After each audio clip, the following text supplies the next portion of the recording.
80 शब्द प्रति minute. Dictation start करते हैं 5 सेकंड बाद।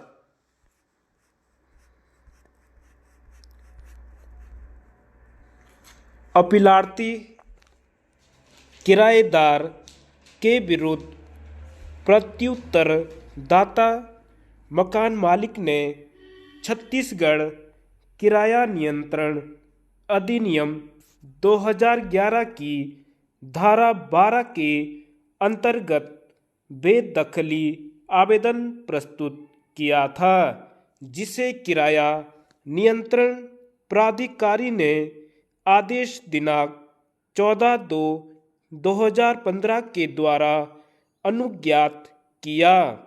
अपीलार्थी ने इस आदेश के विरुद्ध किराया नियंत्रण न्यायाधिकरण के समक्ष अपील किया, जिसे आक्षेपित आदेश दिनांक 1/12/2015 के द्वारा न्यायाधिकरण ने निरस्त कर दिया और किराया नियंत्रण प्राधिकारी के आदेश का अनुमोदन कर दिया।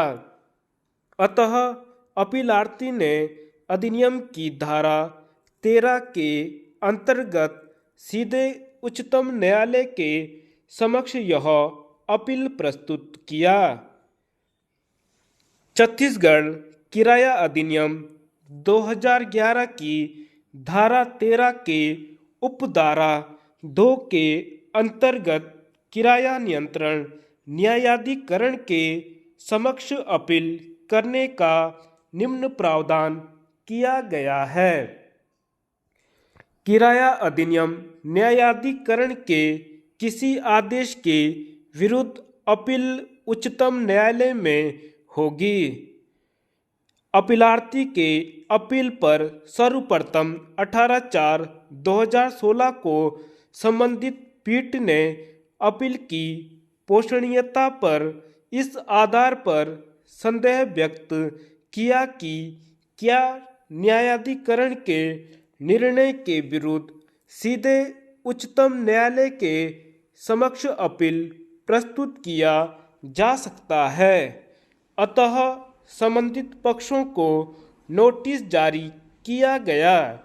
बहस के दौरान एडवोकेट जनरल छत्तीसगढ़ ने तर्क प्रस्तुत किया कि छत्तीसगढ़ किराया नियंत्रण अधिनियम 2011 को राष्ट्रपति की सहमति प्राप्त है, इसलिए धारा 13(2) को भारत के संविधान के अनुच्छेद 138 2 और 200 का संरक्षण प्राप्त है, इसलिए यह एक वैध विधि है। दूसरी तरफ भारत सरकार की ओर से यह तर्क उठाया गया कि राज्य सरकार ऐसा विधि निर्माण करने के लिए सशक्त नहीं है। अतः संबंधित पीठ ने आदेश दिनांक 19/4/2017 के द्वारा विधि प्रश्न विनिश्चित करने हेतु एक संविधान पीठ के गठन अनुच्छेद 145(3) के लिए मामले को मुख्य न्यायाधीश को निर्देशित कर दिया। तदनुसार यह मामला इस संविधान पीठ के द्वारा सुना और विनिश्चित किया गया। संविधान पीठ के समक्ष विनिश्चय के लिए मुख्य प्रश्न यह था कि क्या छत्तीसगढ़ किराया नियंत्रण अधिनियम 2011 की धारा 13(2) का प्रावधान इसे अधिनियमित करने हेतु छत्तीसगढ़ राज्य सरकार की विधायी सक्षमता के अभाव के कारण अधिकारातीत है। निर्णय एक संसद और राज्य विधायिकाएं अपनी विधि निर्माण की शक्ति संविधान के अन्य प्रावधानों सीमाओं के अधीन रहते हुए संविधान के अनुच्छेद 245(1) से प्राप्त करती हैं।